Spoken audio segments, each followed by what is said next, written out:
নমস্কার বন্ধুরা, এই ঝিঙে পোস্ত রেসিপিটা কিভাবে আমি বানালাম তোমাদের সাথে পুরোটাই শেয়ার করব। চলো তাহলে শুরু করা যাক। নমস্কার বন্ধুরা, সবাই কেমন আছো? আশা করি ভালো আছো, আর আমরাও ভালো আছি। বন্ধুরা, আজকে একটা রান্না নিয়ে চলে এসেছি তোমাদের সাথে শেয়ার করতে। তো চলো আজকে আমি কি রান্না করব। দেখো, এখানে কিন্তু আমি কিছু পরিমাণ ঝিঙে কেটে নিয়েছি ডুমো ডুমো করে। আজকে বানাবো আমি ঝিঙে পোস্ত। তার জন্য ঝিঙে কেটে নিয়েছি, আর এখানে কেটে নিয়েছি এক টুকরো টমেটো। সুন্দর ছোট ছোট করে টুকরো করে নিয়েছি একটা গোটা টমেটো। আর তার সাথে আছে এখানে পোস্ত আর কাঁচা লঙ্কা একসাথে বেটে নিয়েছি। আর এখানে রয়েছে কালো জিরে। চলো বন্ধুরা, তাহলে ভিডিওটা শুরু করা যাক। আর এখানে আমার কড়ার মধ্যে তেলটা আমার গরম হয়ে গেছে। এখন আমি এখানে কালো জিরেটা দিয়ে দেব।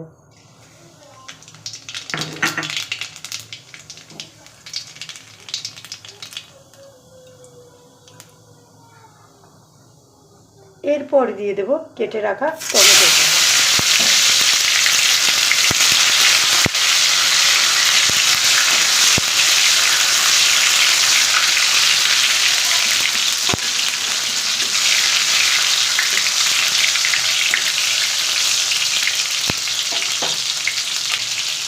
এখন আমি এর মধ্যে দিয়ে দেব কেটে রাখা ঝিঙেগুলো। এগুলো ধুয়ে নিয়েছি আমি। এগুলো দিয়ে সুন্দর করে একটু ভেজে নিতে হবে।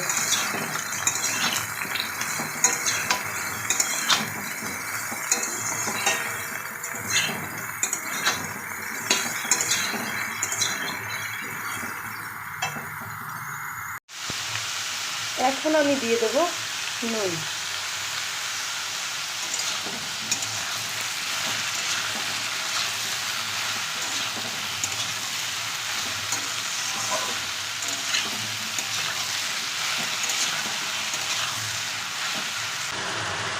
এখন আমি দিয়ে দিলাম হলুদ।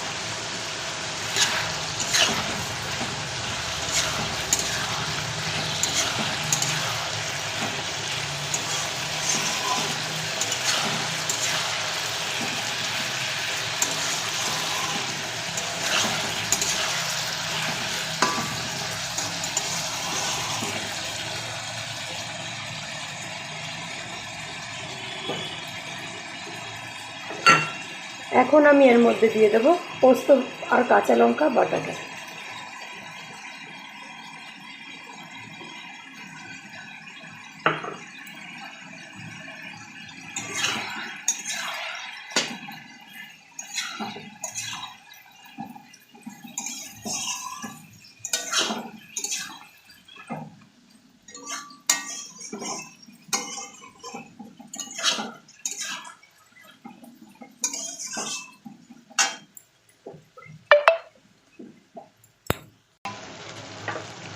আর এখানে যে পোস্ত বাটাটা ছিল বাটির মধ্যে, ওটার মধ্যে একটু জল দিয়ে আমি এটা দিয়ে দেবো।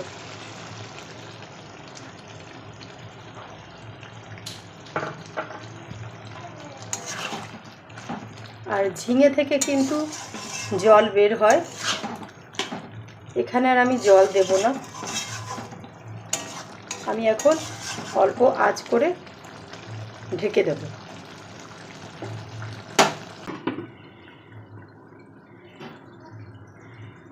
10 মিনিট এভাবে ঢেকে রাখতে হবে। আমি আবারও চলে এসেছি। এখন ঝিঙে থেকে কিন্তু অনেকটাই জল বেরিয়েছে, আমি আর জল দেব না।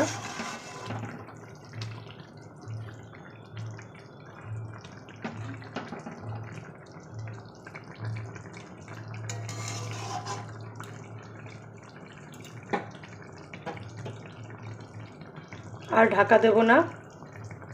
এবারে একটু পরিমাণ মতো একটু বেশি জাল দেব, মানে আগের তুলনায় একটুখানি বেশি জাল দেবো।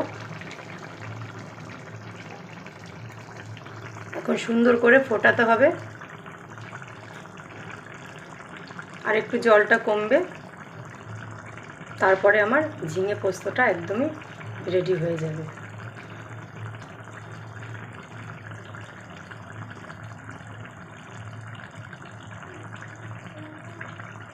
আমার ঝিঙে পোস্ত রেসিপিটা হয়ে গেছে বন্ধুরা। এরকমভাবে আপনারা বাড়িতে বানিয়ে খাবেন, আশা করি ভালো লাগবে। আর আমার পাশে থাকবেন, আমিও সবার পাশে আছি সব সময়ের জন্য। ধন্যবাদ।